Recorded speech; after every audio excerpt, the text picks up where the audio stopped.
I'm Anna, I'm the Kent Plan Tree Delivery Officer. My role is to do a lot of the stuff on the ground, so that's getting the tree days organised and getting the trees in the ground on the day.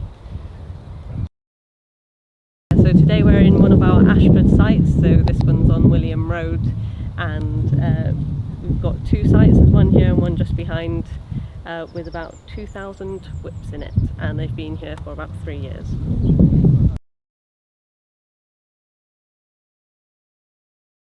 This is planted with a special type of planting called Miyawaki site, for Miyawaki planting, and it involves churning the ground, special focus on mycorrhizal fungi, which really helps connect the roots of the trees, and it really speeds up the growth.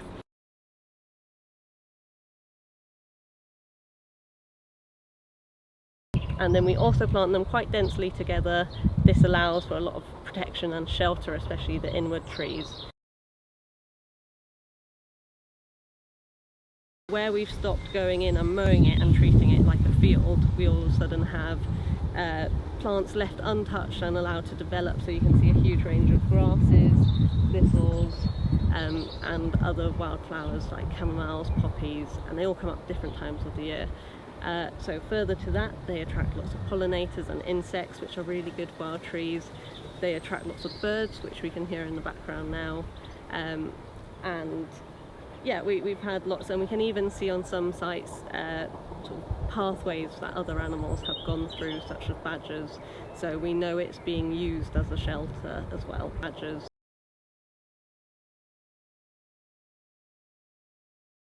I'm Lindsay, I'm from the Plan Tree team and I'm their partnership officer. So my main role is to work with all of the partners across Kent, landowners, parish councils, local conservation organisations, and just to assist them in collaborating for our overarching ambitions for tree planting in Kent.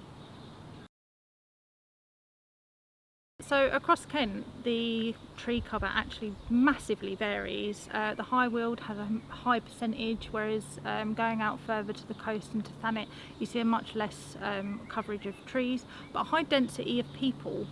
So in urban areas, we do see less trees, it's just less space.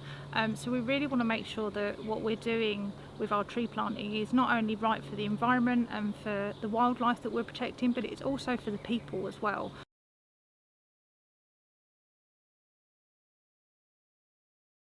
The species that we're using across the sites vary, so it really depends on the locality, the soil type, and also what's growing locally as well. So we try and get as locally providence as possible, but we also want to make sure that we are planting a really diverse range of trees, which is quite difficult actually in the UK because we have quite a limited number of native species, and we also need to be looking at what we're going to be planting later on down the line for climate change. So we are looking at planting trees that maybe you wouldn't assume are native but actually become quite localised here.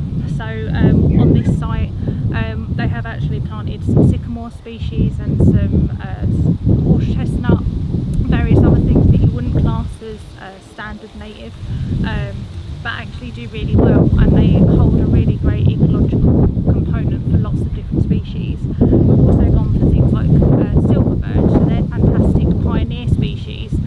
They'll shoot up and create a really great sort of overarching canopy to start off with, whilst they're slower growing like our common oak, or come in further down the line. We've gone for wayfaring, which again just offer a whole different spectrum to different species and blossom at different times to other trees. So for the species in the UK, we try and put as many in as we possibly can. We've also gone in for some pine trees here and some yew, but really the main key is to be as diverse as possible. We really don't know what the climate is going to change and how that's going to affect our trees. We can see the disastrous effects that we've had on from ash dieback and the swathes of trees that have been coming out, and the only really true way to battle that is diversifying and ensuring that what we have long term is there to stay. So if something does come along down the line, say 20-30 years, that affects one of these beautiful species that we've planted, it's not going to have a detrimental effect on the entirety of what is here.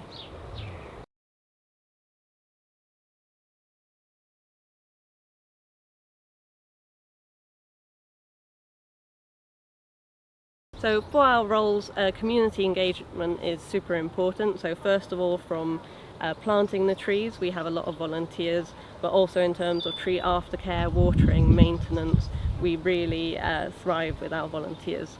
One of our biggest issues that we do have is vandalism, but luckily when we do get a community on our side and really involved, that actually is a really good mitigation tactic for vandalism. So we see minimal results. So in 3 years we can still see everything's fine and thriving.